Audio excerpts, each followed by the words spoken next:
Trailers, Chevy Beamers, and minivans. Over 600 cars, trucks, SUVs. Are you listening, man?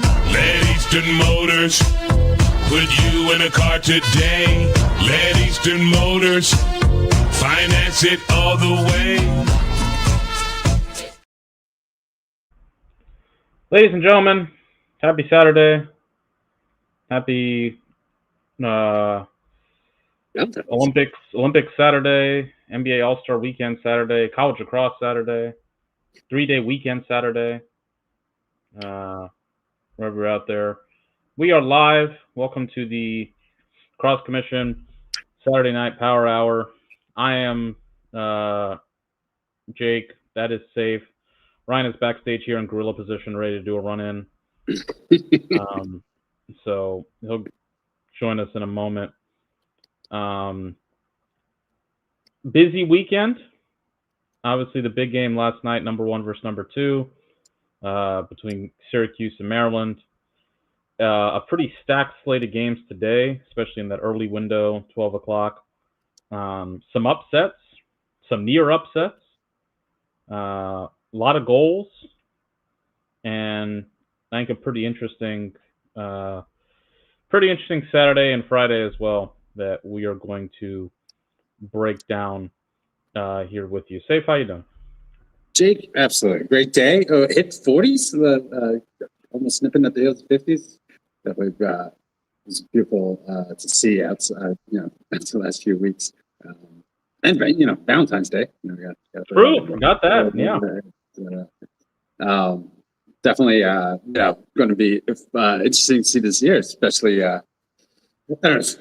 major upsets. I think you were kind of circling around the Syracuse, Maryland, result that we saw last night, and then some of the games today.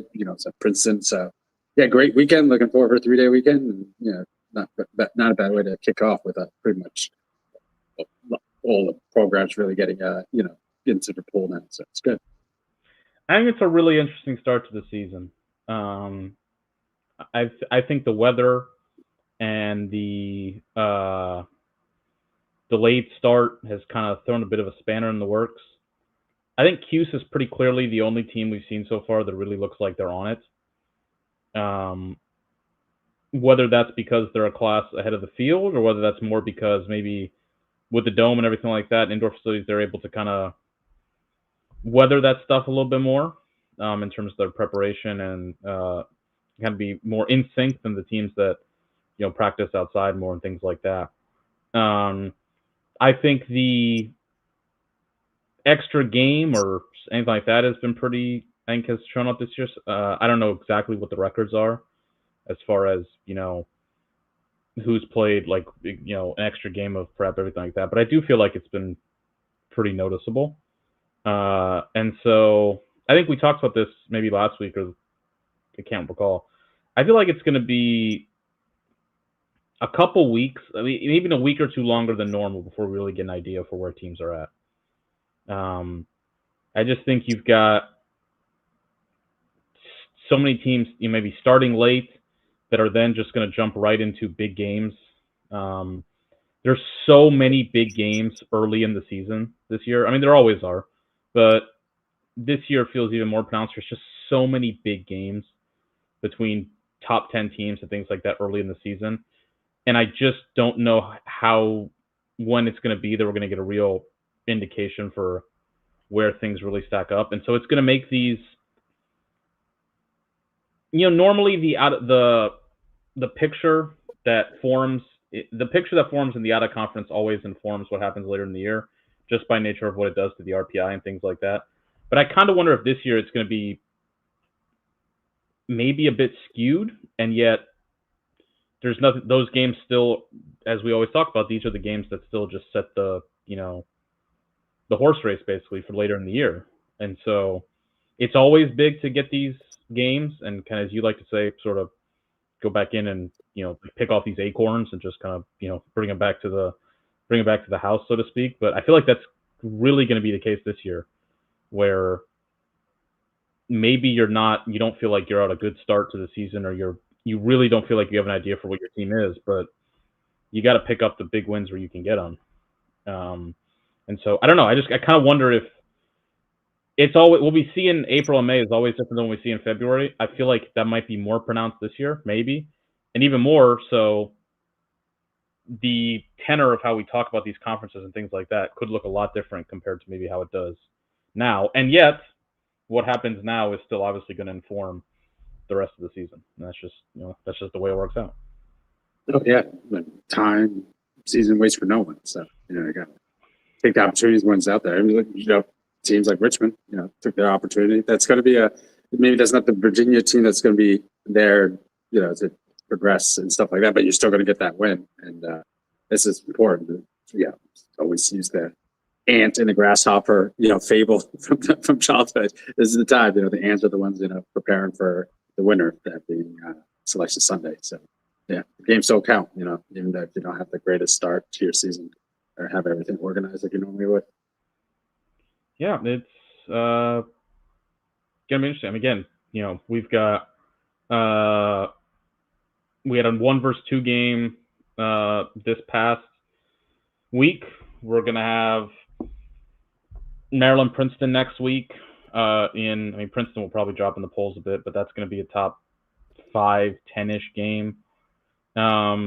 Really intriguing game next week between Hopkins and Carolina on Friday night. I think that's going to be a pretty crucial kind of swing type game.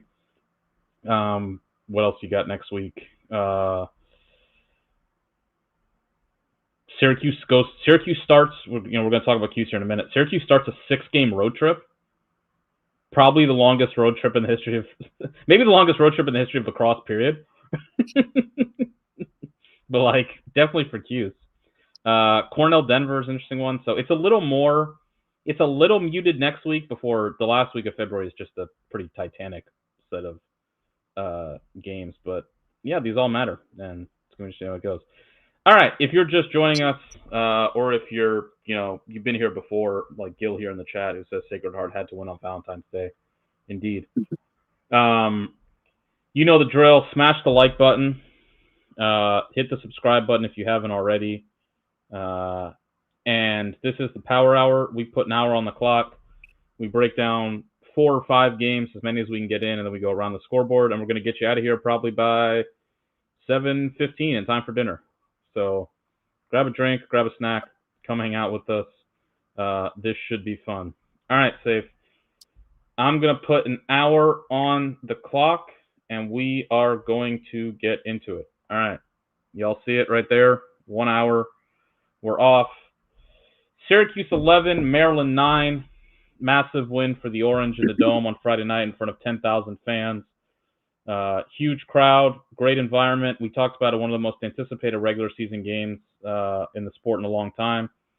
I think it, for the most part, lived up to the hype. I thought it was a good game.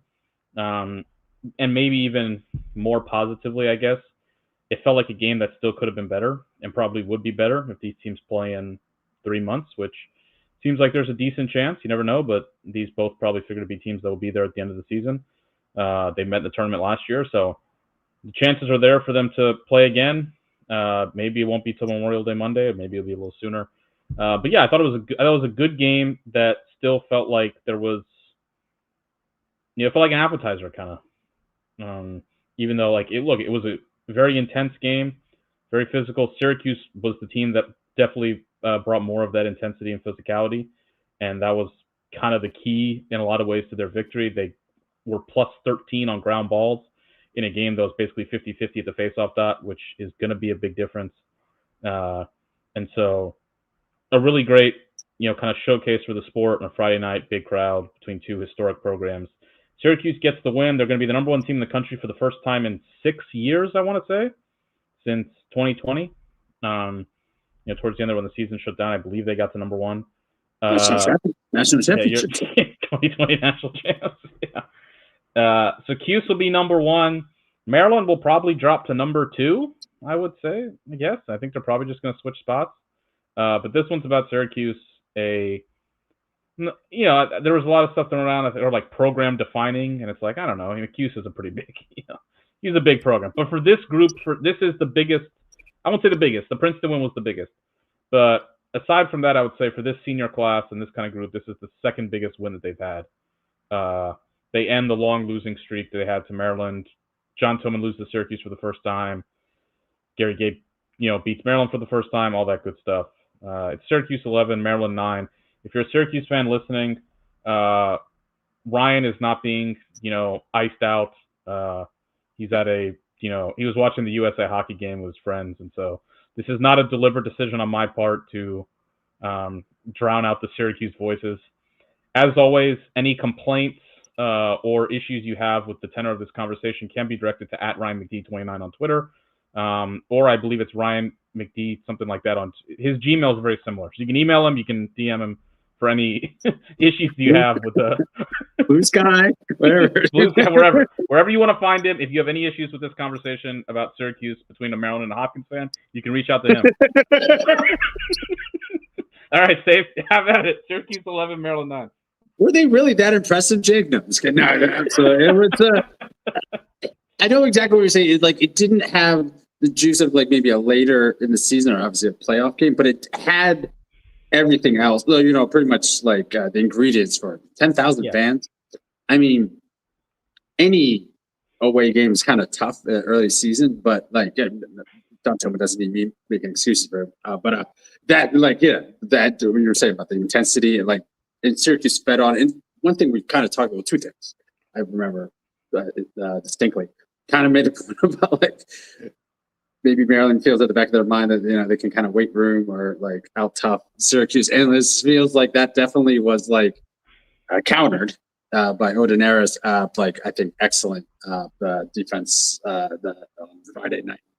And what we kind of talked about, and I definitely remember this point, is Maryland is controlled to be able to do their offense, but Syracuse is explosive, and it was just they can't have a burst, because that burst, even if Maryland's able to chip away, that could be the difference. And it happened in the first quarter. Mm-hmm. Yeah, Maryland's up 2-1. Syracuse just goes on a 5-goal run. Spallina, absolutely.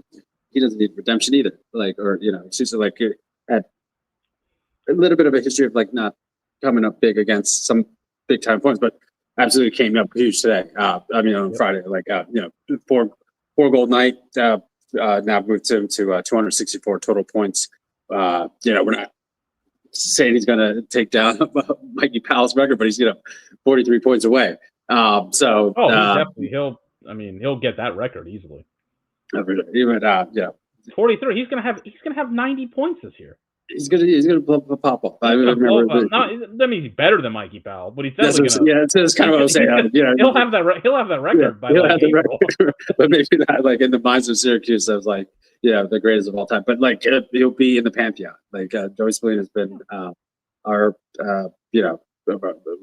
favorite of his, or one of our favorite players in terms of being exciting and kind of bringing that juice back into Syracuse, and seeing him really being able to perform at this level early in the season, kind of what we think is about setting the table. But they got that burst.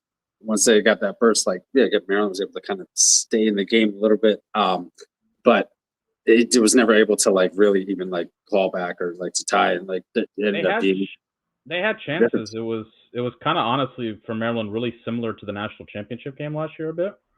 Maryland had 3 straight possessions down 10-9 with a chance to tie the game and really put the pressure on Cuse, and they turned it over on all 3 possessions.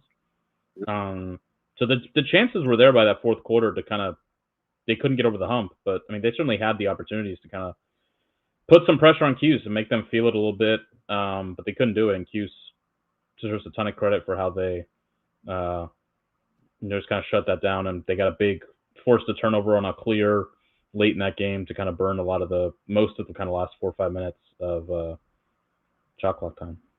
So chances are there for Maryland. Go ahead. The ground ball advantage, just again a testament to the kind of outwork effort that they did on Friday. It was really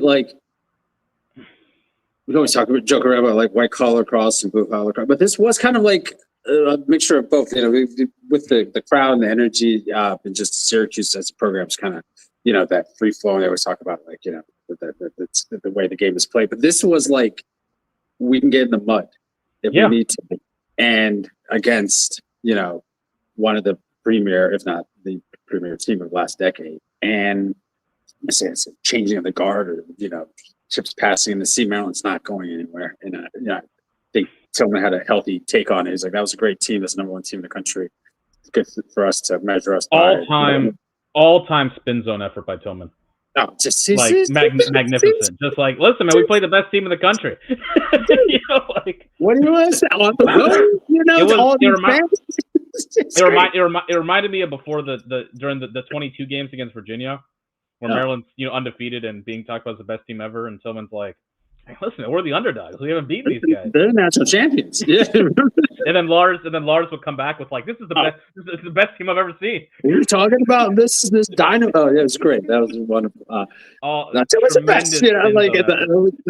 I don't know anything in lacrosse that would top the bro hug with Lars after 2021. But yeah, he's the best spinner out there. He's the Malcolm Tucker of men's lacrosse. But yeah, no, it was a good, healthy take. It is like, yeah, I'm not gonna bury my team. This was the number one team in the country. Playing on the road, they kind of showed it. I thought it was great. Coach speak at the end. But I think it's he knows that we're gonna have to up our game, because now Syracuse can get in the mud with them just for that night that we were talking about at the end of the season. So I just thought it was a really good, because we know Syracuse can drop 20 goals. It's just can they hold on to that lead, or keep Maryland at bay? Once that 10-9 point. So it was a great win. I think if you're a Syracuse fan, you have just who had high expectations. Your team coming in with making the Final Four last year, so it's not some also ran that's just kind of a long shot. It's kind of expected, but I think this is probably just. I wish Ryan will get here whenever he get his take. But I think the general mood is this is a team that we're hoping to be, and this is a barometer game for Syracuse. 17 years they haven't beat them, 8-0 streak that Tillman has. It was good. It was probably the best, most important win besides the win over Princeton to get to the Final Four last year. So I think it's understandably why Orange fans are very excited, and should be, will be the number one team, probably unanimously. Yeah, I think it, as you mentioned, you alluded to there, it flips the conversation of the season. If Maryland had won, it'd be, everybody's chasing Maryland again, and especially if they had pulled the game, especially if they pulled the win out the way it happened, with how Cuse controlled so much of that game for so long. If they had won that game, it would have been kind of just a vintage Maryland theft, where they just steal one. Which they've done many times before. But now we get a different dynamic. And for now, at least, everyone is chasing Cuse. How long that lasts, we'll see. And again, Cuse plays 6 straight road games. Cuse could be the best team in the country in a month and a half, and have 2 losses. It's by no means, out of the question. So we'll see. But for now, with this win, it kind of shifts the dynamic a bit, especially between these two teams. Maryland's now got something to kind of maybe go after a chip on their shoulder potentially. And Cuse has to sort of protect the house on the number one ranking. We said it, I think, on the Wednesday pod. The best scenario here would be 1-1 and 1-1, just the 3-way circular firing squad between these top 3 teams. Granted, we'll talk about Princeton here in a minute, but there's there's some questions there. Yeah. But if Maryland beat Princeton next week and Princeton came back and beat Cuse in 1952, I think it'd be an amazing dynamic for the next month, 2 months, 3 months of the season. We'll see if it happens. I was a little skeptical on it happening, but honestly, most of that my skepticalness was just seeing Maryland finally beat Cuse, Cuse finally beat Maryland, and they did it. And so now that part's out of the way, Maryland beating Princeton at home wouldn't be surprising. Ryan will mention, obviously, Princeton hasn't beaten Cuse in a long, long time. But we'll see. They'll get him at home in 1952. It'll be Princeton's 3rd game by that point, so we'll see how it plays out. As for the Maryland part of this, Safe, how much time you got? The floor is yours, Jake. I was a little dispirited by Maryland's lack of intensity. There was just I don't know. You can't be surprised. You had to know Cuse was going to come out with that effort. That was no surprise whatsoever. I don't think Maryland ever got really particularly close to matching it. And I think that's a great point. The stew just has to cook a little more for Maryland, all the parts there. I 100% agree.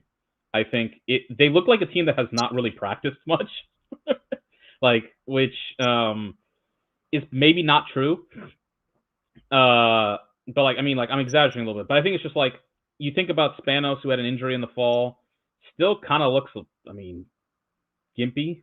I wouldn't be shocked if he misses some time. I hope not, but I wouldn't be shocked. He didn't. Thankfully, the thing that happened with Duan, where his leg got caught up or whatever, avoided the worst case scenario. I mean, that's anytime you see a guy just pull up with a non-contact, lower body extremity injury, it's kind of terrifying. But he never quite looked right. I agree. The talent on Maryland's offense is just too much for them to not be awesome. I think there's just too many pieces there. The positive out of this was Eli Stobaugh had an awesome game last night and really started to assert himself as a big, potential big-time piece. He got short-sticked all night. That probably won't stay that way. But look, with what Maryland's got on offense, as long as Spanos is out there, hopefully, if he gets the long pole, Chris Lyons gets a short stick, and opportunities can come from there. I think though that Maryland, I don't think there needs to be radical changes by any means to Maryland's offense. I think there needs to be a bit of a rethinking. We talked about on the show the Michigan has been the best team at kind of defending Maryland the past couple of years, and they do it by really packing the interior. They clear things off the crease. They force Maryland to play deep into the shot clock, and they, on the other hand, they get a lead and they play slow on the other end, and they chew up the clock and they make Maryland be very, very efficient. I think Maryland has begun to play into their opponent's hands a bit. We've seen them on offense, especially last year, be as religiously observant as you could possibly be to taking the best shot and not just a good shot. And I think what has happened is that teams are basically just... Syracuse last night played it as if they knew Maryland wasn't going to shoot. And so they just said, okay, fine, don't. We're just going to sit here and you're going to wait. And we know you're going to wait, and we know you're going to wait to shoot. And we're just going to pack it in and we'll give you a 12 to 15-yard shot because we know you're not going to take it. And we're going to completely eliminate any interior. Maryland really got nothing on the interior all game. Everything was kind of around the perimeter. And so I think what's happened is that it's basically allowed teams to just, Mark mentioned this great point. Maryland had 2 EMOs and didn't shoot the ball. And the man-up offense was bad last year. They were 8 for 28 on the man-up last year, which is not good. I'll be honest. Why is Elijah Stobaugh not on man-up? He's got the hardest shot on the tee. And it's there's not enough. I think teams are just not afraid of them shooting because Maryland is, again, dedicated to the best shot and to being as patient as possible. And I think that worked for last year's team, which didn't have as much explosive talent, but had a lot of good players who could protect the ball, could pass the ball well, and knew the system. I just think, we're now 4 years from the 2022 team. It's probably time to refresh some things a little bit. The 22 team is incredible. It's probably the best it's one of the 2 or 3 best offenses in the history of college lacrosse. And that was a 3-year project. They built that offense. It started in 2020, and then Bobby came in, and it really got rolling in 21, and then by 22, they were just shooting flamethrowers everywhere. It was that really built up. I don't know if you're ever going to have the perfect pieces to run that kind of offense again. Fifth-year seniors everywhere, guys who just, Wisnauskas, the the most unselfish, great player you'll ever see, who just was like, yeah, I don't need the ball. I just don't know if you're going to have the pieces to run that type of offense. I just think it needs to be. There were opportunities last night for, like, I think you mentioned it. It was like Maryland couldn't seem like they could win their matchups, and I think that was part of it. I also think too often they didn't seem to try. There was just a lack of conviction dodging. Like, you can dodge. There's 3 reasons to dodge. There's dodge to score, there's dodge to pass, and then there's dodge to just kind of get the defense sort of moving around and, spin the ball through X. And I felt Maryland did a lot of that. There's a lot of just kind of dodging to, see if the window dressing, basically. And it's too much window dressing. You gotta be decisive. Like, Stobaugh's the best example. They just gave him the ball, like, on his last goal. They just said, go to the corner and just go at your man and score. And he did it. And it's like, awesome. Now, what's the next layer? What's the second order? What comes off of that? Nothing really came off of that. And again, a lot of that is, to go back to a non-Bonfire's point, more time to stew, things like that. I just think the offense, to me, needs to be a little more assertive, a little more aggressive. And I think that the personnel is there for that. I think it's time to kind of, this is what always made Tillman great. He knows his personnel. He knows what his team, how they should play. I think this is a team where you let the Ferrari out of the garage. Maybe not yet, but eventually. I do feel like that's the trend. Like, kind of the more sophisticated offenses is like, I mean, we spotted it last year. Like a hawk, like hunting out the weakest short stick defenseman, like whether it's the passing or the picks to get to that, which is obviously, it may go to your point of like getting the best shot. But yeah, sometimes you just need a dude who can just beat any dude. Yeah. Just gets it around. And that's why I was just like, I'm not saying like I don't know 1,000 someone that told me. So if that lacrosse, but it's just like, that's why I always thought it was like, what Logan was amazing. Big Mac at goal, Luke at dot, all the weapons. But I really thought Keegan Khan was like kind of the really not most important, but like the one that opened it up, because he was able to like maybe go invert or like beat his guy all the time. Like he's the last traditional X attackman they've had. They have not had a behind the goal presence since him. And I feel like they can have that with this team. I mean, I think Leo Johnson can do it. Urksa played well last night, I thought. I think they probably should go to him more often. But it was just, he just gave them they had a total behind the goal presence with him there. They could attack you from both ways. The last 3 years, Maryland really has been attack you from the front of the goal team. Everything kind of happening on the perimeter there. He gave them the behind the goal presence that when you can attack from behind the goal, I mean, it's just a different, that's the best. Because it makes the defense collapse.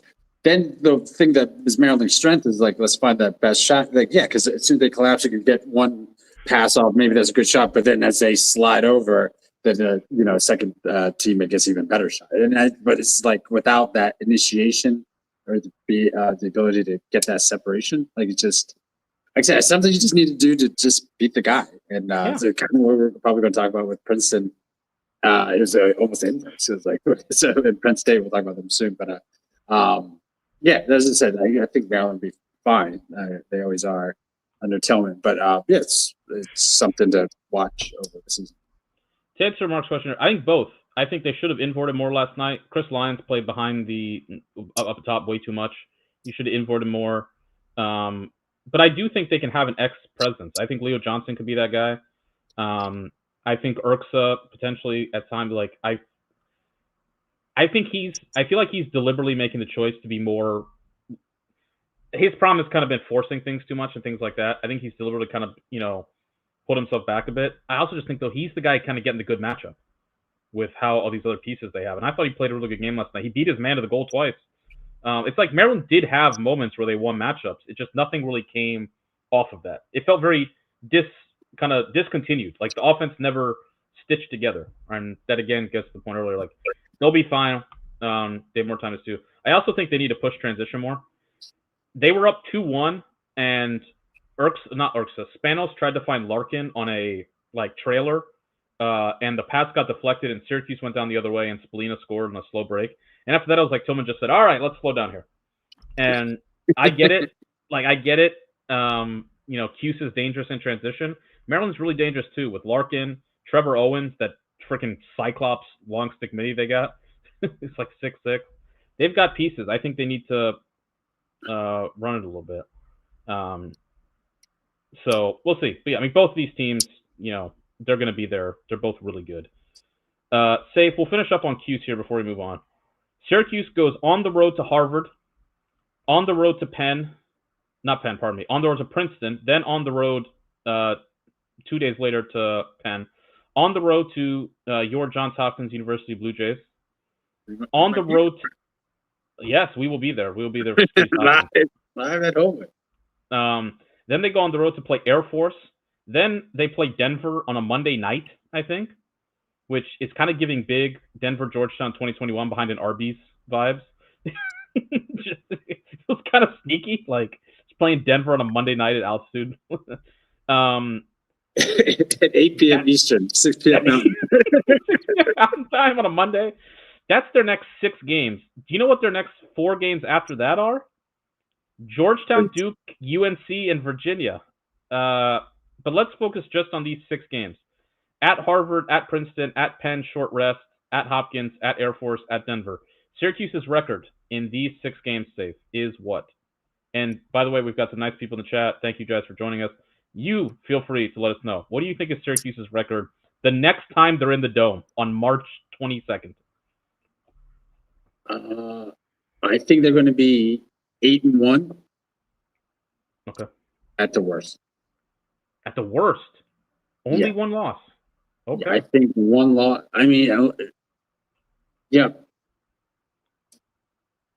I don't know which one that is probably could be the toughest, but I could see them going 6-0 if they're playing this way with that defense and that composure and still being able to light it up if they need to. Because I don't think any of these teams here, maybe Denver to an extent, like has Maryland's level of D, or been able to give Syracuse some problems, just the way Denver has been playing this year. I think that may be able to get it into the kind of game that they prefer, and it's going to be at Denver. It's going to be 4 days after Cuse plays Air Force, so so I think it sees some that being the 6th game in that stretch. That was the one I kind of thinking maybe, but Hopkins could also be more of a challenge, especially if they. That's gonna be a high scoring. It's gonna be a high scoring game. A lot of good offense. But yeah, I think they could be really, really good. It'd be hilarious if they didn't lose to Harvard. No,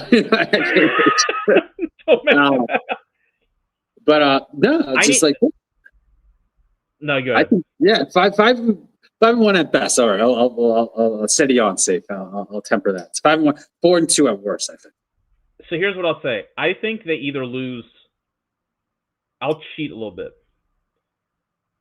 I think they lose one, and then maybe they lose that Georgetown game, just as that's going to be that Georgetown game will be their 4th game in 15 days in multiple different time zones.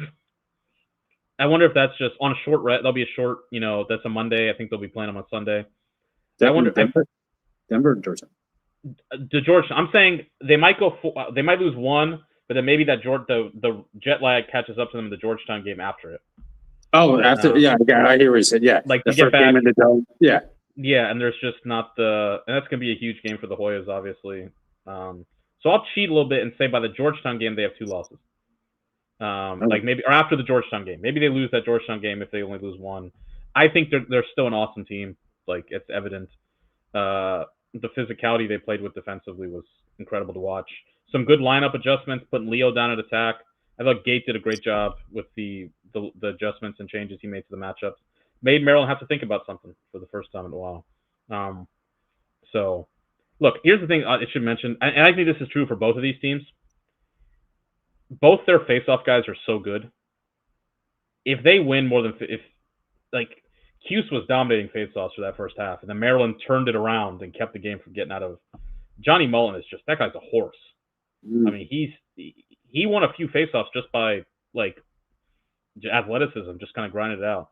If you don't have a good field goal, it's going to be really tough to beat both of those teams. Like their wing play, both teams' wing play is also excellent. It's going to be tough to beat both of them. All right. Next up, Safe, you were there at 1952 Stadium today as everyone's favorite, Jeff Tambroni. Once again, as is his kind of staple the last couple of years, you think Penn State's in trouble and they kind of throw a curveball and surprise you. Shades of John Hamm, Timothy Dalton, James Bond. Just these are the lookalikes that Jeff Tambroni has. What a handsome man. And Penn State, which really needed it felt like a big win, a win that will likely hold up come the end of the season, resume-wise. A kind of for the defense that struck like a statement, holding Princeton to 7 goals. Steadies the ship, gets Penn State back on track as they start their, we always say with Penn State, they go through the Ivy League and they're 1-0 to start. Princeton, first game for sure, you could tell. Definitely a difference between one team playing their third game and one team playing their first game. But I kind of mentioned this, Safe. I had this vibe. Princeton, these first games can sometimes be a little, or not first, but like, kind of their first big game of the year. They kind of had the vibe of that Maryland game a couple years ago. I was just going to, took the words right out of I guess I was feeling that. I was like, juice crowd, high expectations, good vibes, quality opponent coming in. And Penn State just took the air out of, I was in with just a bunch of pros around me, like, just making fun of, that we are. But by like 6-1, it was just kind of like just dead silent, like just on the side, Princeton side. It was a good amount of Penn State fans, good crowd, for 1952, about 1,300. And it was just like, what's going on here? Like I was like, really was because it wasn't just the offensive. Like I thought Penn State's right did really well. Like there was definitely two good first half goals that came right off of like calls turnovers. And it wasn't like Princeton offense didn't show up. They didn't have a chance. Like it just felt like they had like the I think by the beginning of end of the half, like I think it was like only 4 or 5 shots. Like it was just like unbelievable. Like it was really like what is like, but they just never had the ball. And Penn State just like what we were saying about that kind of inverse. I was talking about like Maryland needed somebody just to beat their guy. It was like every guy could beat their guy in terms of Penn State. They had to go to the zone. Like it really like there. It felt as soon as a Penn State player got the ball, it was almost like how Grant just had that way of moving, like just like just spatcher. Grant was just amazing. But he's a one of a kind of player. But like I'm not saying every player Penn State likes this new Grant, but it's like that dodging ability, the speed. It felt like the Princeton. You could kind of see like the Princeton defender was like off half a step behind. Like as soon as the offensive player had the ball in front of him. And it was just like you could see it, and it's just like they were able to just pretty much get whatever they wanted, I felt, like in that first half. And so Princeton went into the zone and really did kind of give Penn State some fits in the third quarter. But it was like by then is like we were kind of similar with Maryland and Syracuse. Like if you get the team give that kind of a burst, like it's so hard to like go on an 8-goal run of your own, to get back in the game or something. It's like, even if you do, it's like, the amount of energy to get up to to tie it back. Like I kind of saw it with Penn State. Like, they only scored, 1 goal in the third. 1 goal in the third. And Princeton kind of like clawed back and then got it like 10-7. It's an even game after the first quarter, which is, kind of putting the cart before the horse. Like we always do this, it's like you did this after that Virginia Hopkins game a couple years ago. You went to, you were like, after the first quarter, like after the first quarter, Princeton played them to a tie. The problem is they were down 6 goals, and Safe, you had it. Princeton had 2 shots in the first quarter. 2. It was 1-2. Dove. I'm serious. It was like. It was, I don't know how to describe it. It wasn't like an overwhelming, like, D or like just Penn State just like controlled the game the entire first half. Again, It just like, it really like put Princeton up for a loop. Like, just no flow at all when they got Yeah. the ball, like, had turnovers, like couldn't even get it clear. Like, it was like probably the worst. And it really did remind me of the Maryland games. Like, it was bad. it got really juiced and then like, Maryland takes the air out of the game. And then just like keep scoring as well. It's not like it was like a 2-3. Like, it was kind of reminiscent of like those Maryland like losses that Princeton had. Aside from the Final Four 22 game. They have this problem with like these runs, these bad starts. They get behind, and it's I mean, the defense in the first quarter, or especially, was like a 10 alarm fire. Like, they were so packed in defensively, like, and they were like just retreating, and yet every time a Penn State player dodged, it's like he just had the Red Sea in front of him. Like, it's like you can't be packed in as a defense. You can't be like so sloughed in as a defense, and then also when a guy dodges, he has his hands free. Like, it's got to be one or the other. And nothing worked. And then they went to a zone, which got to get back in the game. The problem with that is that's not a solution. That's a Band-Aid. And then when they had to go out of the zone in the fourth quarter, because time and score, you can't play zone in the fourth quarter down 3 goals, Penn State scored 3 goals again. And it's like, okay. So I know Penn State scored 13. Princeton really didn't seem to have an answer for them defensively, aside from, again, the zone, which worked. And that's great, but the only team in the country that really plays zone as a real strategy is kind of like Penn State. I mean, they've got, they play zone probably more than anybody. We'll talk about Princeton more here. Gil points out, and yeah, this was like my Penn State Final Four case. This was it. Their offense, I know they don't have maybe that one guy yet, the way Trainer was or TJ Malone was. They got just like you said, so many possible options. Aquino, I think, is going to wind up being that guy. He's just he's so difficult to handle. You can put him up anywhere. But Antuono, the freshman, he had 2 goals. He looked like he could go. Kyle Lehman had a goal and assist, a really nice kind of twister goal. Look at from their bench. Patrick Carragher had a goal, 2 goals and 1 assist for Michael Ferrone, a goal and 2 assists for Considine. Liam Matthews, who hasn't played yet, like this was his first game, he kind of came off the bench. Remember, Matthews was the big guy in the Final Four last year against Cornell in that NCAA tournament. He had a goal. So 3, 4, 5, 6, 8 different goal scorers, 4 guys with 2+ goals. The bench has 8 points, and the starters have 10 points. So many different options. Alex Ross had Nate Kabiri in the torture rack. Just Nate Kabiri had 2 goals and 1 assist, not bad, but like for most of that game, he was kind of shut down. Penn State's defense was just much more physical than it was the first couple of weeks. And I think Gil's right. Like, there's indoor games are just weird. They were outdoors. I think probably being on the road probably helped. I think they probably fed off that crowd. And I thought they had great energy. And Parker Hawkins had a great game for Penn State in Cage. I think it's being a goalie, your first 2 games on top, or Preston Hawkins, pardon me. 11 saves on 18 shots, especially later in that third, fourth quarter. I thought he made some key stops. Face-off play, they're a dominant face-off group. It was 9-6-3, really dominant early, but 14-10 for the game. This is the case for Penn State if you want to be high, and that's why I'm glad I didn't sell my stock. There's still questions this team has to answer long term, but I think there's still, this is the point we've made with them a lot. Yes, they've lost a lot of talent, but they've graduated a little bit. There's just talent everywhere on this roster. It's not like it was 3-4 years ago where Grant's left and those guys left, and it's like, who's here? It's like the Will Smith meme.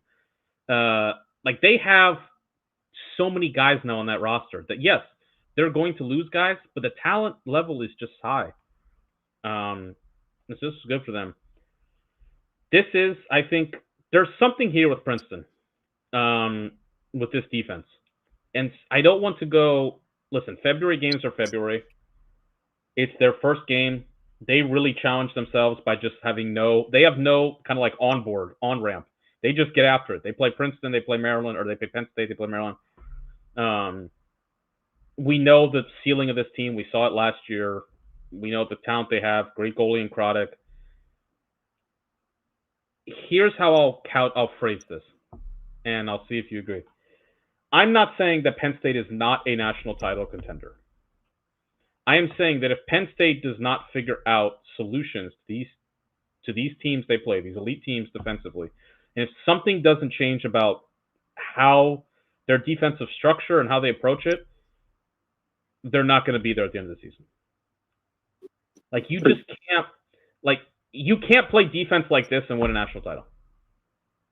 No. And yes, this was like the worst of it, but look, we got to go back to the Cornell game, the Cuse game at the end of last year, the Cornell games, when they played Maryland. There's just a track record now of, against these top teams defensively, they just don't seem to have real answers. And you can score all the goals you want to. Like we talked, like Cornell last year is the best example of this. Cornell won that national championship with their defense. Cornell held Maryland to single digits around there in the championship. They held Penn State, Richmond. Like, their defense was the difference in getting them over the hump. Syracuse, we've seen, like, what's been just as important as Syracuse's rise the past couple years is Syracuse has a great defense. Maryland, we know, always has a great defense. Notre Dame always has a great defense.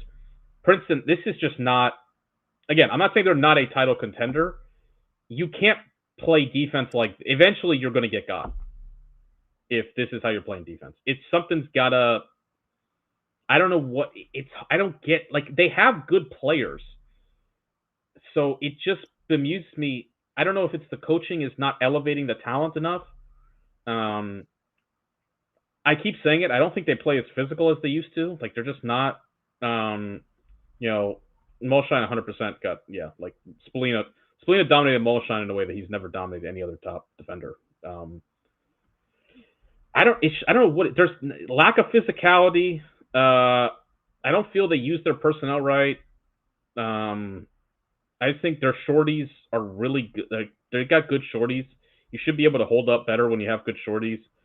Maybe their long poles aren't as great, but again, I don't know. It feels like they rely on their goalie too much, to be honest. Like Craddock, they asked to make a lot of saves. I don't know. Again, it's early. This is not to like say bury Princeton, but this is not like out of the this ain't new. Basically, is the point. Like, we've seen these defensive problems exist now for a while. I was trying to think of I think it was Mark, maybe. Somebody asked, was like last time Princeton won against a top opponent, or maybe butchering the question. But I was like, is it Georgetown 2022? Is that? Mark, when is the last top team Princeton played that they had an answer to defensively, where like their defense was able to dictate the game? I was say that, Georgetown 2022. Did they play Georgetown 22? Yeah, right after the Maryland game. Yeah. That was the beginning of the run. That's why I was like, remember the Maryland game? I was like, that was a tough, they played them tough, but it's good. But it was like something there, the physicality. That's what, that was the team that we kind of always think of. I really remember. It's a team I fell in love with. Like, I mean, I'm not saying that they're only eating off of the 2022 team, but it's like that brand of play was different than what they had. But maybe 2023, a bit of injuries. 2024, they're one game away. That season. Here's their. Let's just go through their losses in goals allowed. 13 here, with the zone in there. 19 to Cuse, 20 to Cornell, 15 to Cornell, 13 to Maryland. That was in 25. 24, 16 to Maryland, 13 to Brown. That was not a good Brown team. 15 to Cornell, 17 to Duke, 13 to Maryland. 23 was the team that got shelled by injuries, but nonetheless, 13 to Penn State, 14 to Cornell, 16 to Cuse. The last time Princeton lost a game where in their losses, they didn't give up 13 plus goals was against Penn in 2023. That's the last game Princeton lost where you could be like, we lost 9-8. That was maybe our offense lost us that one. And even if you go back before that, lost to Rutgers 14-13, lost to Georgetown 13-10, lost to Maryland 11-5. Yeah, it's man, I'm even just looking at that. I'm looking at that 22 team, and it's like they lose to Maryland. They beat Georgetown 10-8, beat Rutgers 16-11. Those were really impressive. After that, though, beat Penn 21-20, lose to Yale 14-12, lose to Harvard 19-16. That was a bad one, yeah. Lose to Cornell 18-15. The Yale game in the quarterfinals, they beat them 14-10. Like, I don't know. They're kind of dying off of.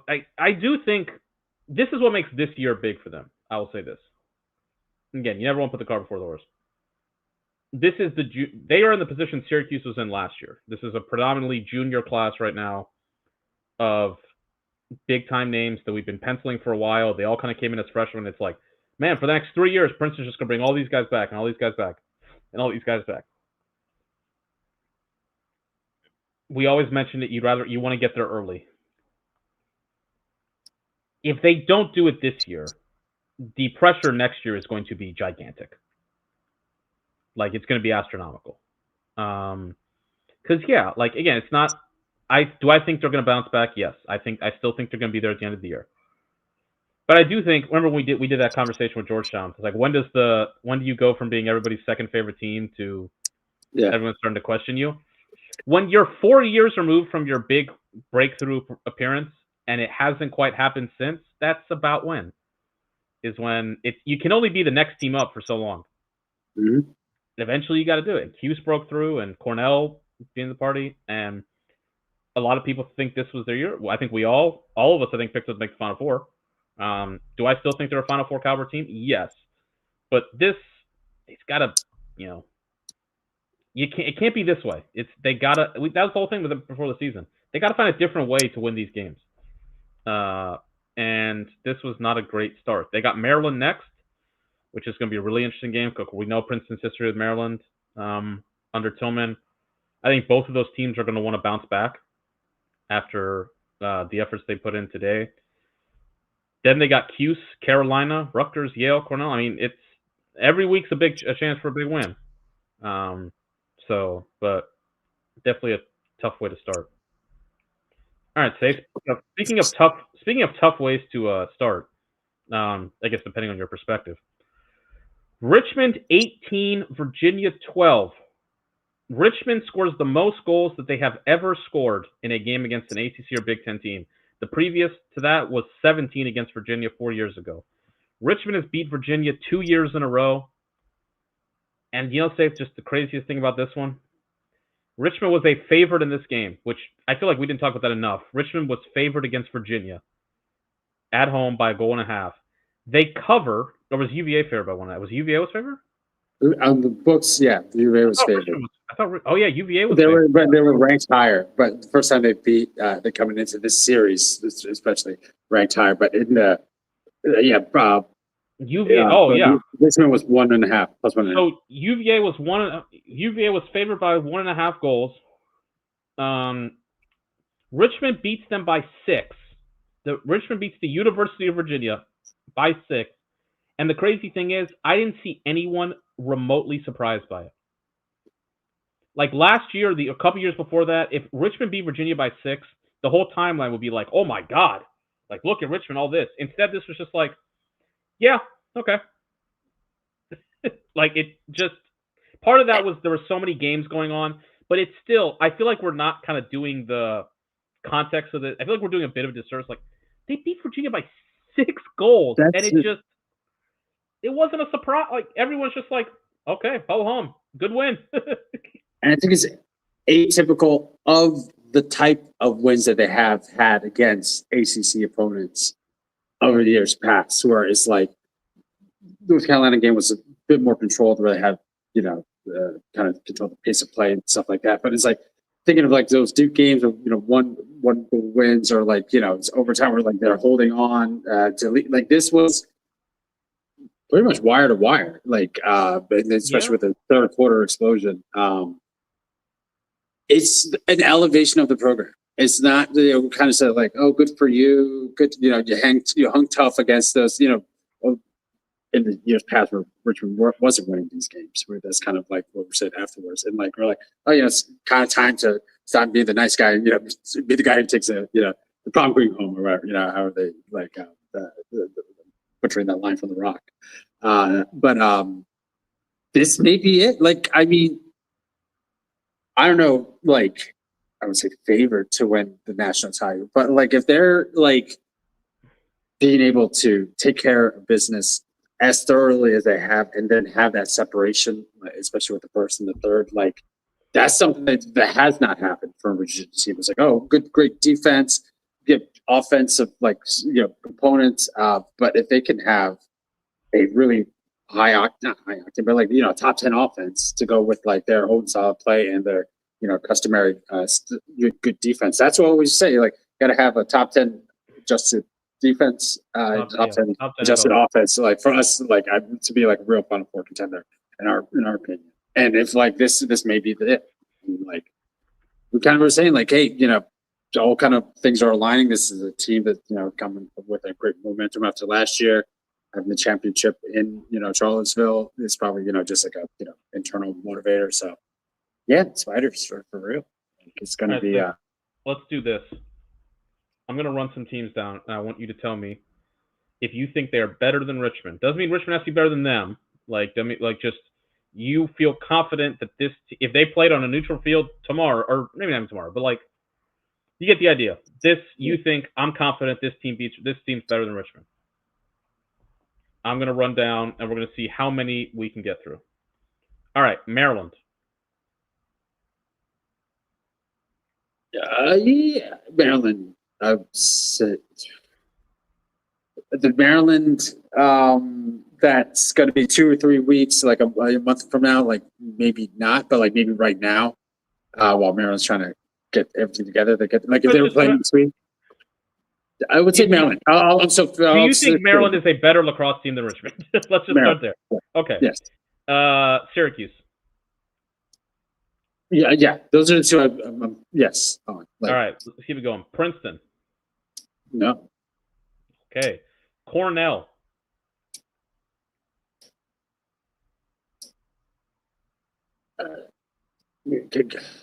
I'm going no.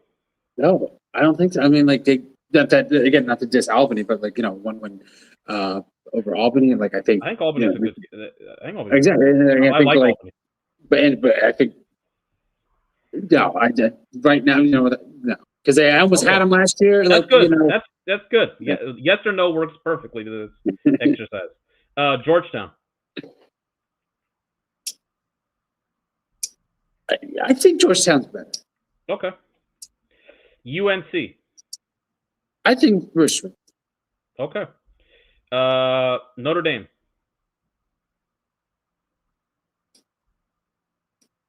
No.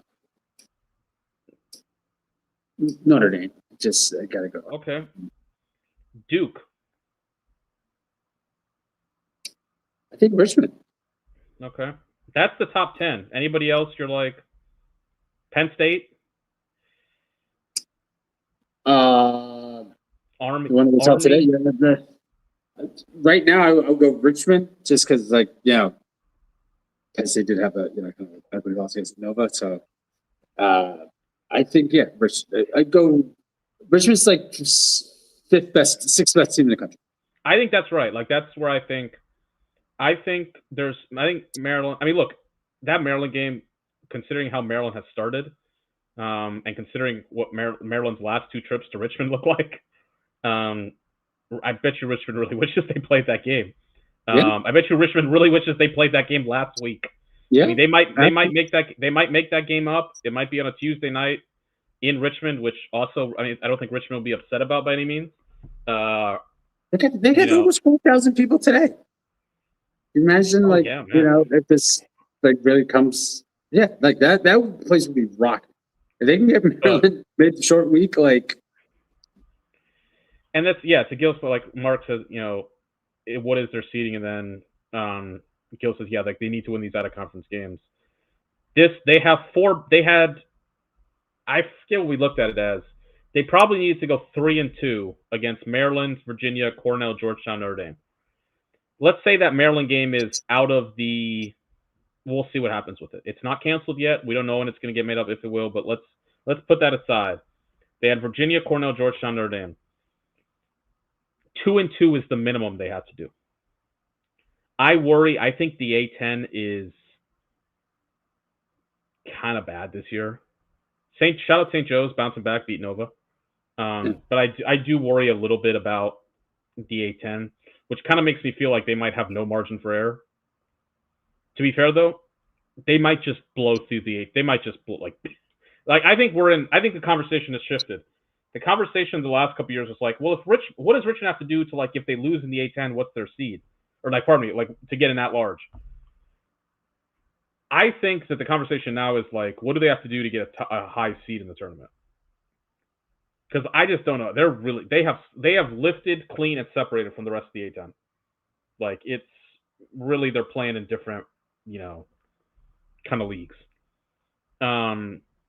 So I think it's, how many of these do you have to pick off? I think two at least.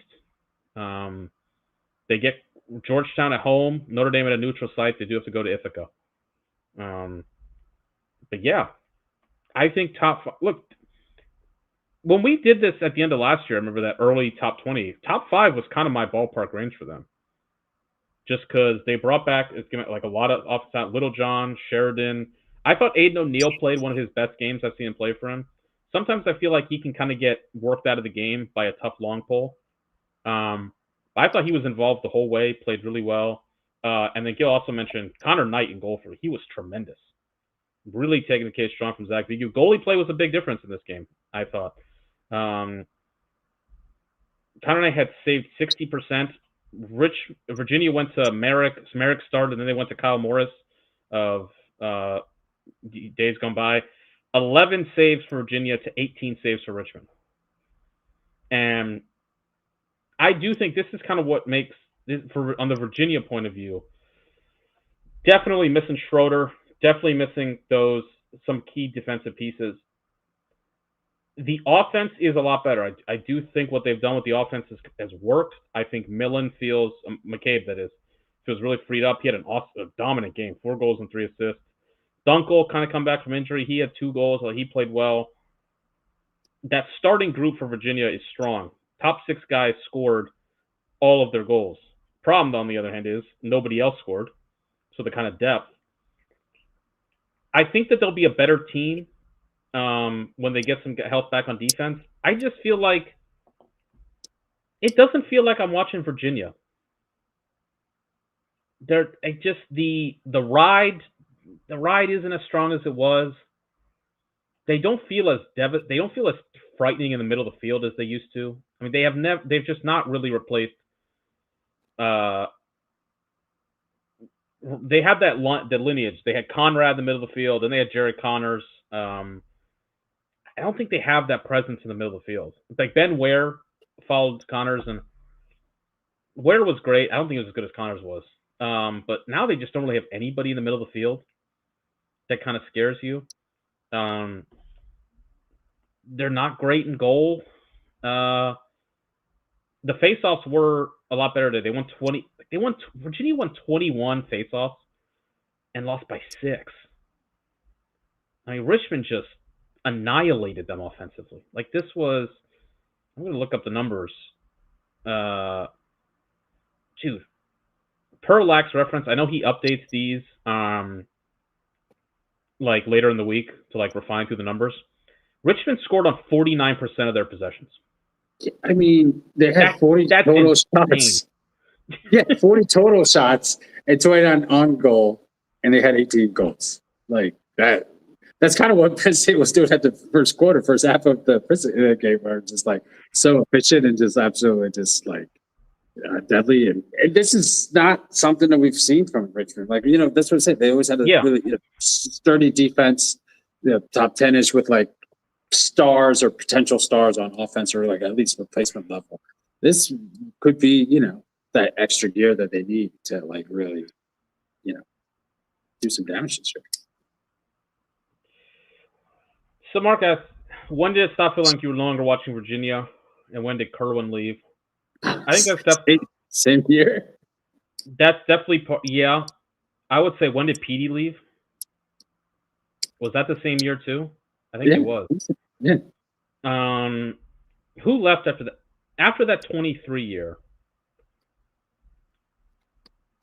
that team lost Dixon. McConvey was awesome for them that year. Petey. Sofstead, I think, was still there after that.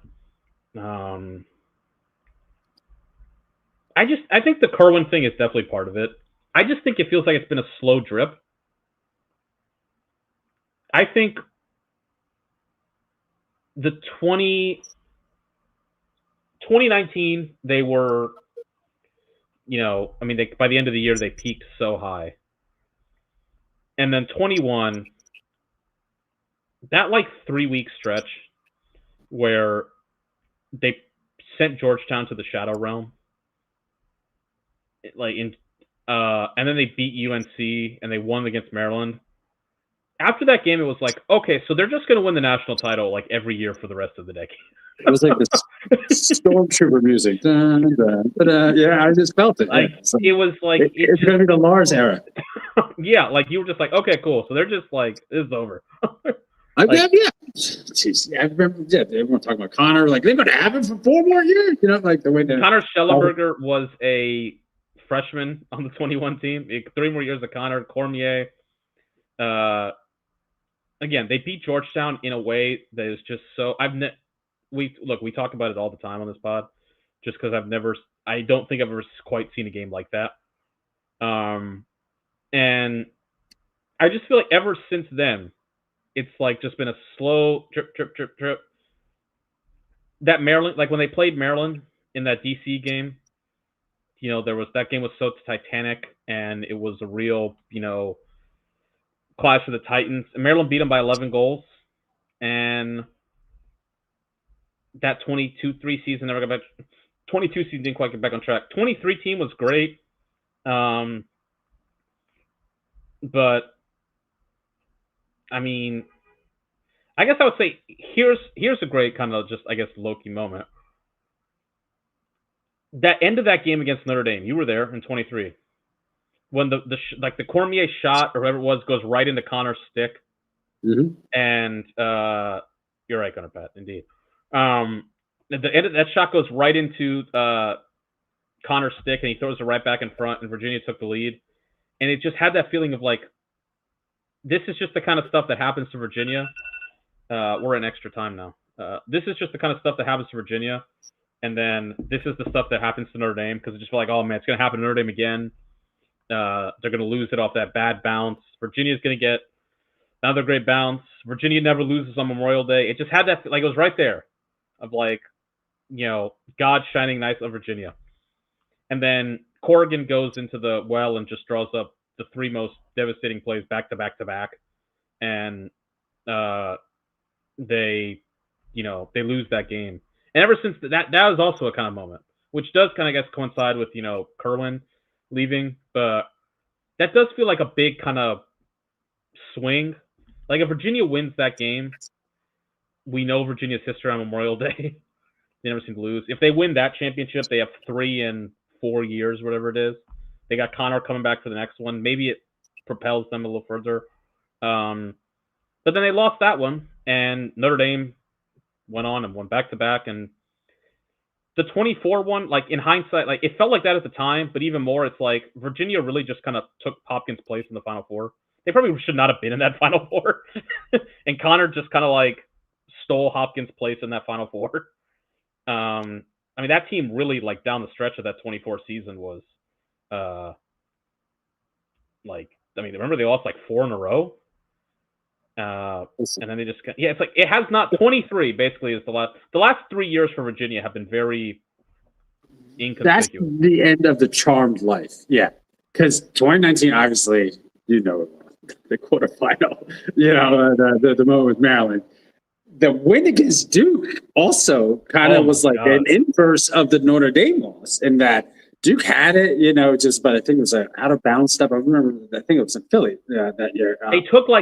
Duke took an insane. Duke had the ball up. It was just a collapse by Duke. Yeah, they had the ball up 2 with 2 minutes left, and they just shot, took the worst shot ever.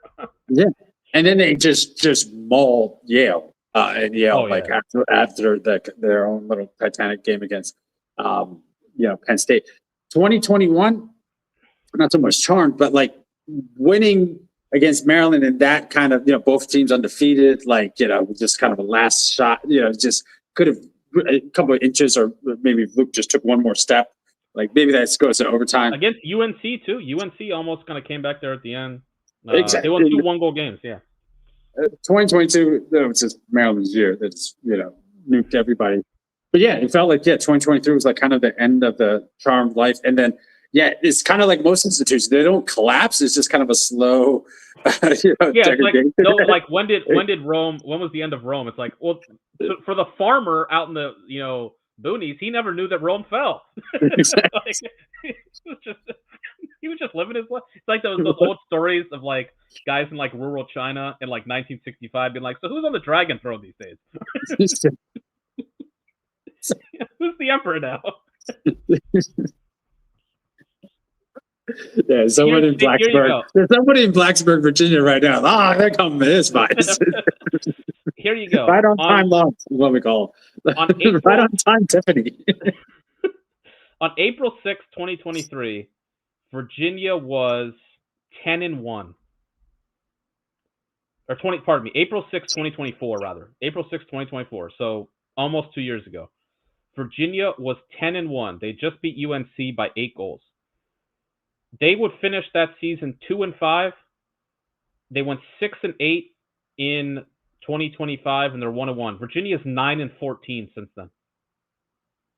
Their last 23 games, Virginia's 9-14.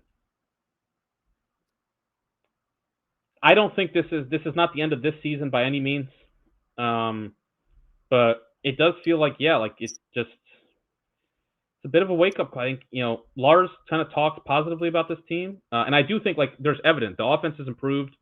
They need to get healthy, obviously, on the defensive end, but the fact that this wasn't a surprise kind of said it all, I think. And they've got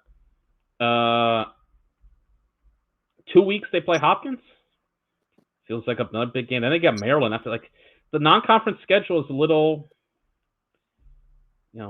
these 3 games, Richmond, Hopkins, and Virginia or Maryland, pardon me, are really they're kind of their deal, non-con. So they do kind of got to get it turned around a bit quickly here. All right, we'll talk safe. Hopkins, Loyola. 13-7 win for the Blue Jays. Gil mentioned it. If Hopkins Fogo, that's kind of, I guess, if you're the Hopkins forum poster who's always trying to find the, negative point of view of things. Joe Hobart gets hurt towards the end of that game. Terry Foy, who was there, reported that he left. He was in the handshake line on crutches. Not great for the Jays with Brady Wambach coming up and John Mullen in a couple weeks. You hope it's not serious, but I mean, it's tough to say. Hobart had played really well for them to start. Competition was also, a little meh. So we'll see. But if you're the positive, you want to take the positive end of this, I think this has been a pretty encouraging start to the season for Hopkins. It's 3 wins that you figured.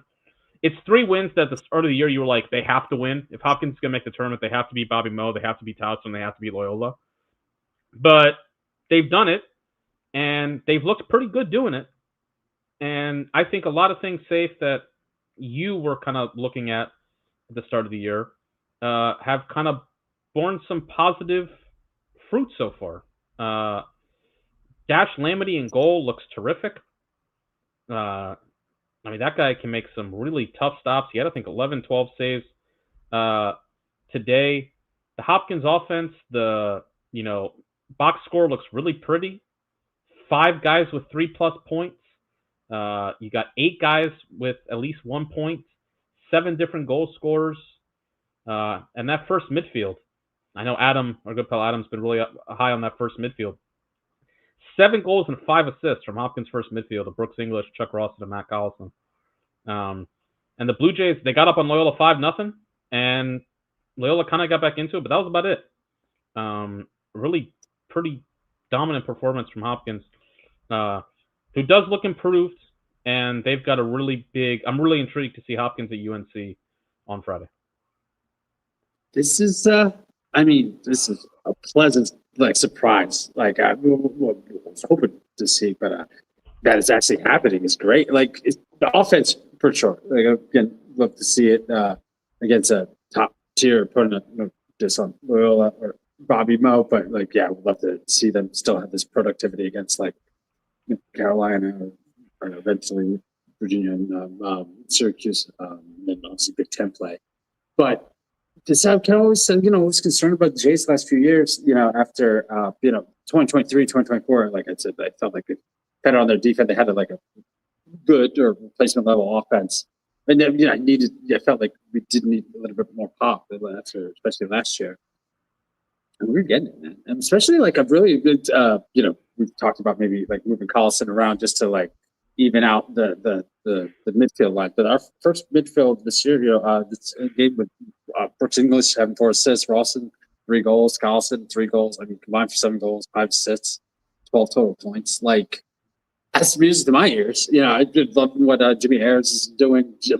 This is what I want to see from a team like Hopkins. I think Milton's done a great job in terms of defense, especially I love that 2024 team, especially the D.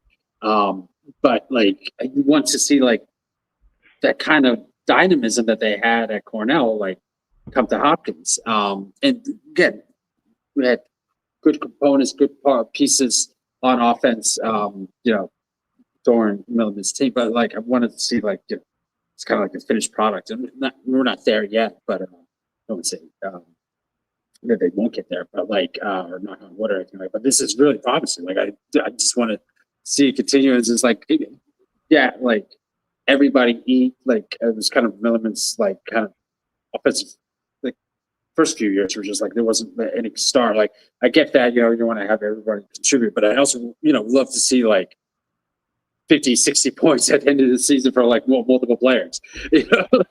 So maybe we're gonna, I do think this is kind of you think you want Jeff Teat. that's the end goal. That's the. I think Milliman's a good offensive coach. I also think a big part of his Cornell offense is having Jeff Teat. I think the arc of history bends towards justice. The arc of my offense bends towards where's my Jeff Teat? That's what I want. But I'll take this right now. Pouring on the points, everyone feeding each other, having 11 assists today. Yeah, I like that. I love that. And like I said, I just want it to continue. And if you're a Jays fan, this is a pleasant surprise. I thought 2025 was kind of a tough season, which it was. Didn't really know going into here. I thought, there was a lot of young pieces there that hopefully, in the best boards and all the reports, this team could develop and this. Again, knock on wood, it's only 2 games in the season. Love to have seen this against Georgetown. It's kind of we were saying how Richmond wish they had that. We would beat Georgetown, but I would love to have that test, that barometer against a top 5 opponent to just see really where they are. So we're going to get that soon, against Carolina this week. So, but I feel a lot better going, playing the Carolina game than I did at the beginning of the season. So, but yeah, I feel good. No, I think it's going to be a competitive game. The face-off, obviously, with Wambach is intriguing, but you've got both teams with freshman goalies. How Hopkins shorties have played pretty well so far. We'll see how they can help. I think Carson Brown and Quentin Kilrain has the makings of a really good 1-2 punch for Hopkins. I don't know if both are there yet, but they could go a long way if both those guys could have a great game against Duffy and Petro last year. And Hopkins had trouble last year in that Carolina game of trying to get maintaining matchup integrity on Duffy. UNC did a lot of picks and things like that to get him off Scott Smith. And Duffy had a big game. I think Kester will probably be, really focused on that. But I think that's going to be a competitive game. I think Hopkins' offense they just got a lot of guys, a lot of different playmakers and guys who can make some things happen. And I thought it was interesting. They basically the second midfield today was completely different to the second midfield against Towson. They basically just swapped it 3 whole new guys. Disgay, Nolting, and Chick. And that group actually looked pretty decent. So, they seem to kind of split up based on the 2 games who got the second midfield runs. So that'll be something interesting to watch. But yeah, I'm excited for that game. A couple more we'll touch on, and then we'll go around the scoreboard. Cornell 11, Albany 10. Man, Albany hung around in this game. They had the ball tied 10-10. Drop just an easy transition pass on the clear. Willem Firth comes down and scores to give the Big Red the win. I thought this was if you're someone like me who's high on Albany, it felt like a very validating kind of performance. Cornell really dominated this game in the areas you would expect a top 5 team to kind of dominate. They won 71% of the faceoffs. Matthew Tully coming in goal for Wyatt Nust saved 54%. Albany only won 29% of the faceoffs and only got 35% of the saves. They were outshot 36-33, and yet they only lose by 1 on a last-minute goal. As far as the 6-on-6 kind of, the half court on both ends, Albany was right in this game. And so I think that's something that, if you're Albany, you got to take heart in, though obviously you're disappointed that you didn't come away with the victory. Willem Firth, 3 goals. Ryan Goldstein, 2 goals and 3 assists for Cornell. He had a big game. Rowan Nuri, not sure he played. I don't see him in the box score. So we'll have to see out there. Silas Richmond was held in check by the Cornell defense, but Ryan Doherty and Jackson Palin both had 4 goals and assists. So I think the top 3 mid-major teams, we kind of talked about this, about Richmond, Towson, and Albany, I think are all really, really good this year. I think Richmond's probably a cut above those 2 teams, but I think those 3 are really, really strong. Other game, Army 12, Yale 6. My Yale stock is now completely open. Everything. I didn't want to bring it up. I was going to say, was that a rug pull that you did on everybody? It was 6-3 Bulldogs, and I'm like, boy, you know what, folks, you better get in now because this train is moving. We have left the station. We are back. I was thinking to the moon. I was picturing how beautiful it would be for me, the longtime Yale skeptic, to get ahead of the Yale comeback. I was like, this is gonna be beautiful. I'm gonna pull this. I'm gonna pull it off. We've got this, dude. It's locked in. And then Army scored 10 goals in a row. Yeah. Yale did not score in the second half. Is Yale Yale's defense, I do think, is better, as we kind of talked about. They held Army in check. Only 3 goals in that second quarter. I just think the Yale offense, we talked about, for what Yale has lost offensively the last couple of years, the defense has to be so much better. And I do think it is. Is it going to be enough? We'll see. Tough start. 6 goals, all unassisted for Yale. 6 different goal scorers. No one had more than a goal. Whatever Joe Albrisi said of the team at halftime, he should say the entire United States. What a week! What an announcer week. So Army gets that win. Army just keeps on beating ACC, Big Ten, or Ivy League teams. They got Michigan next week. They're 3-0. I wonder if we're just going to do this again. Just another year with Army. They got a lot of good. They got a lot of good teams, or a lot of good talent, I should say. All right, let's go around the scoreboard and run off some of these other games. All right, what's happening here? There we go. All right, around the scoreboard. Mercer 16, VMI 12. The Mercer Bears 3-0. Start to the season. Beat Hampton 18-9, beat Marist 13-9, beat VMI 16-12. They got Richmond on a midweek, and they've got Army coming up on the 23rd next Monday. So really strong start to the season for Mercer. Manhattan 10, Wagner 5. UMass Lowell beats Mercyhurst 14-13 in double overtime. Colgate, the Raiders, win a defensive struggle, 7-6 over Hobart. Not what you usually expect from the Raiders, but they grind it out. Good win for Brown. John Torpy in year 2, beating Fairfield 10-8. Brown had a big lead in that game, 7-2 at the half. Fairfield kind of clawed back into it. Another kind of down to the wire game, back and forth for Fairfield. But Brown gets the win there. St. Bonaventure beats Binghamton 10-9. Towson beats Navy 12-8. This was a game that was tied at the half, 3-3. And then Towson pulls away, outscoring 9-5. Weishar, 2 goals and 3 assists for Towson. Much better game for Joaquin Villagomez. He had a hat trick. Detroit Mercy beats Hampton 20-8. Hampton had the lead early in this game. It was 9-6 at the half, and they just got away in the second half for Hampton. Detroit Mercy outscored them 10-2.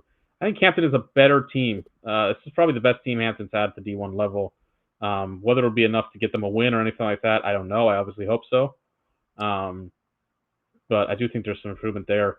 Jacksonville destroys Lemoyne 20-2. Siena, after they honored Liam Gleason, and a lot of coaches had like wore patches, different things like that, honoring Liam Gleason. Today, Siena gets the win 14-10 over Hofstra. Another game where Siena was up. This was kind of a theme of today's games. Teams would get big leads, and then they kind of shrink, and then the lead would grow out, then they kind of shrink again. Weren't a lot of super wire-to-wire close games. Another example of this, St. Joe's was up 8-1 on Villanova after the first quarter. Villanova clawed back into it, but St. Joe's wins 11-9 in I don't know what Ryan calls that. St. Joe's and Villanova. I'm about to get his. Long Island Expressway Derby. Long Island Expressway Derby. Main line, is it St. Joe's Villanova main line? Is that like a main line? Say St. John's. So sorry. Yeah, no. Main line Derby. St. Joe's Villanova, the main line Derby. St. Joe's 11, Villanova 9. Sacred Heart on Valentine's Day beats Holy Cross 15-11. Rutgers beats Stony Brook 14-11. The Long Island Depression Index continues to climb. Hofstra, same. Stony Brook not off to good starts. How about this one, Safe? Merrimack 13, Bryant 6. Absolutely. Yeah. This game was 6-4 Merrimack after 3 quarters, and Merrimack scores 7 in the 4th. We were both high on Bryant coming into this year. Wow. Bellarmine. Yeah. Bellarmine beats Cleveland State 10-7. 4-0 fourth quarter for the Knights to get that win in Louisville. 10-7. Delaware was up 8-1 on St. John's in the first quarter. St. John's came back to make it a game. Delaware wins 12-11. Delaware scored 10 goals in their first 2 games combined, and 12 goals today over St. John's. Big Ten, Indianapolis, we have a problem. Lehigh 14, Michigan 13. Tough loss for the Wolverines. A second not great loss for the Big Ten in the non-conference. Michigan looks like a team that's had a lot of personnel losses, both player-wise and coaching staff-wise. I was not super high on them going into the year. We'll see. I mean, this is Michigan. They always seem to kind of turn around for Big Ten play, but I do think they're a kind of clear 6th place right now in the running in the Big. Ohio State 14, Air Force 9. Alex Marinier did play. 3 goals and 3 assists for Ohio State, so that's obviously welcome news. Still no Russell Melendez. Looking in the box score, He had one ground ball. So seems like he played, but not super impactful. But Ohio State will be happy to have Marinier still out there and Melendez back on the field. LIU 9, Monmouth 8 in Brookville. Monmouth outscored LIU 5-2 in the fourth quarter, but the Sharks hang on there. Lafayette blast NJIT 19-9. And I said, maybe low-key the best game today. This one went down to the wire. Denver trailed early, trailed going into the fourth quarter, but grinds out an 8-7 win over Utah. Tremendous game from Pio's goalie. Grayson Manning had saved 19 of 26. Terrific game. Colin Lundskog for Utah was not bad by any means. Utah outshoots Denver in this game, significantly so. Denver's defense continues to be really stout. They've given up a total of 11 goals this season. Denver gets let's put it out there, season-defining next 6 games for the Pios. They get 4 of these 6 at home. They get Cornell next week, Michigan the week after that. They go to Columbus on a Thursday night, I believe, to play Ohio State. Then come back home for that Monday night game against Cuse. They play Duke and Durham, and then Georgetown out at Peter Barnes Stadium again. So the next 6 games probably is the story of Denver's season as far as their ceiling. I'm going to say it needs to be 3-3.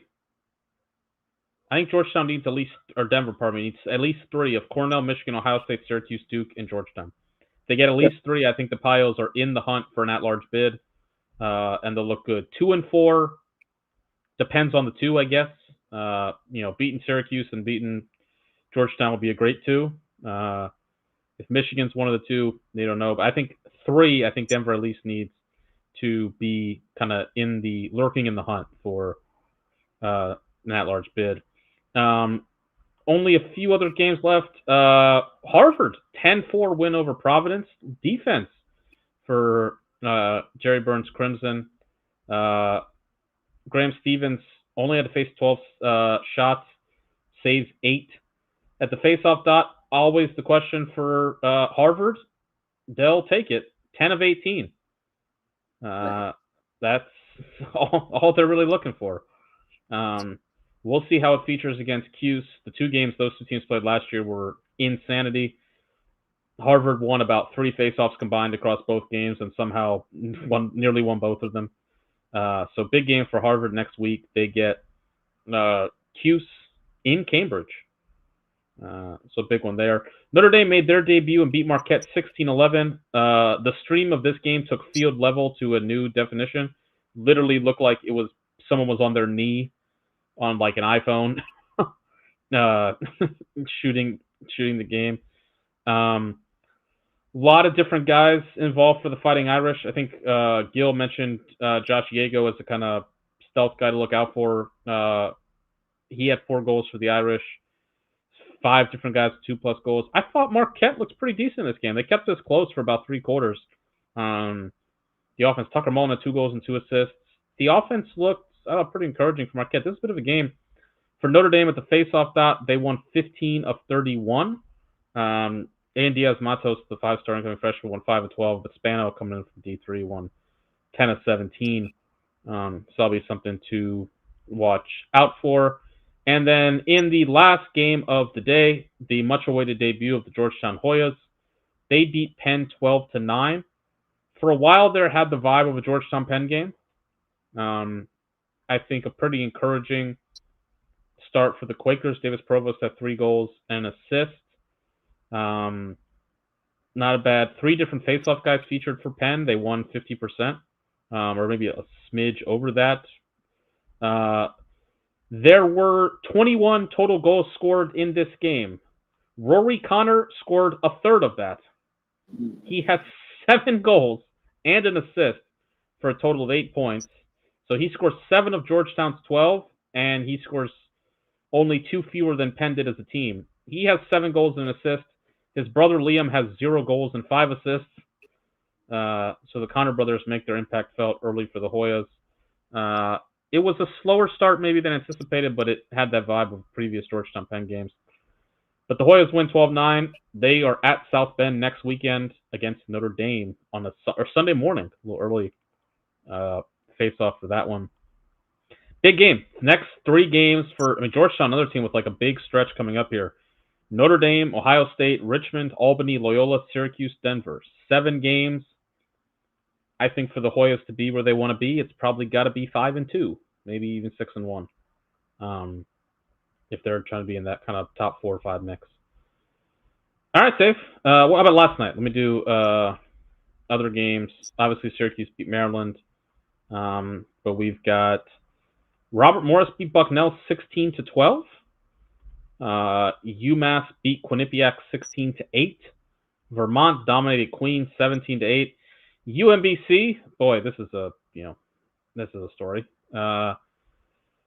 Craig Chick, interim UMBC head coach, as Ryan Moran is on administrative leave.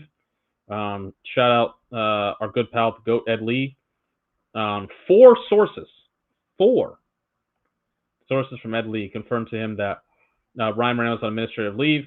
UMBC, after skirting any possible comment about this for the past 4 months to literally anyone who would ask, be it College Cross or Inside Lacrosse or USA Lacrosse Magazine or Dan Aresti or whoever, finally confirmed that Ryan Moran is on administrative leave. I think assistant Nick Griffin was reinstated before this game, but we'll see what else happened there. Drexel wins 15-8 nonetheless. They outscored them 7-1 in the fourth quarter. Drexel, how about this start? 11-1 over Delaware, 15-8 over UMBC.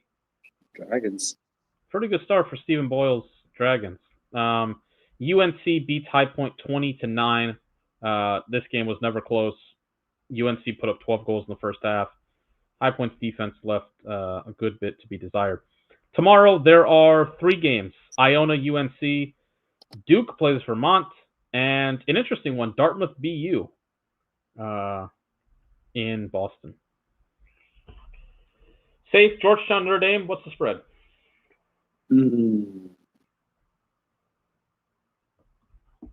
Hosting, where's that? Arlotta? South Bend. Yeah, Arlotta. Or, well, I don't know, maybe indoors? What's the forecast Should be like? decent-ish. I think like 35 to 40s next week. I see 34. Those were like Georgetown's favored, but like you get plus 125 to if you get them to cover. But I think Gil's got it. But Notre Dame 2.5. Notre Dame 1.5, I think, is right about where I would see it. I think that's good, I think that's about right. All right, Safe. Anything else? No, that's great. It's good. Love Georgetown, but that was encouraging Penn. Just so that I'm a Ray apologist. It's my little club. Benson, Madeline, and Ray. Now he's like, we got to get him like a green jacket or something. But yeah, I thought it was encouraging how they looked, and Georgetown. They had no answer for Connor, obviously. Both Connor. We got to make the Connors joke or something like a meme out of that, because they're going to be kind of a dynamic duo this year. But I thought Penn looked good. First game in the Ray administration, did a lot to improve on, but there's I thought it was a lot of positives.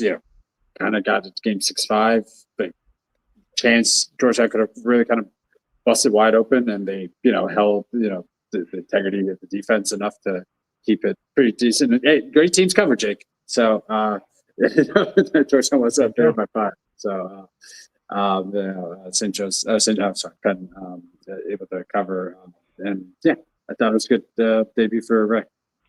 So that's my last take. Oh, thank you, folks. Thank you, Princeton. I left the Princeton game with something, Jake. I left with something. More than the Tigers, at least. I mean, watch that come back to haunt me next week. All right. You know, when they started getting when it was like 8-1, I was like, all right, maybe I won't ask Madeline if I could use the helicopter to go to the thing. If it was reverse, he would be like, yeah, we got the golf cart ready. Shut up. Matt, it's safe. Yeah, we got it. All right. Thank you, friends. We appreciate it. Smash the like button if you haven't already. Subscribe. We will be back here next Saturday to do it all over again. Should have a pod up this week. Probably Wednesday, some of that. Me and Safe, we'll have Safe on talk UNC Hopkins, and Maryland Princeton. So that'll be exciting. I think Ryan will come back for the midweek pod in 2 weeks for Syracuse Princeton. So that'll be fun. There are lacrosse games.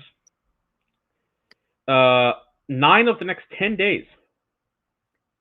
So there's games tomorrow. There's games Monday, Tuesday, Wednesday. Then continues on. There's no games Thursday the 19th, but like 9 of the next 10 days there's games. All right, friends. We appreciate it. Again, smash the like button. Subscribe to the Cross Commission on YouTube. We'll be back, and we will see you out there. Take care as I set this Eastern Motors outro video.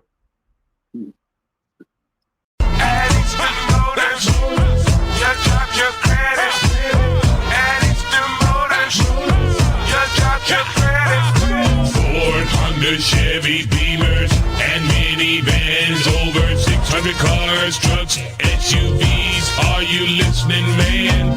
Let Eastern Motors put you in a car today. Let Eastern Motors finance it all the way.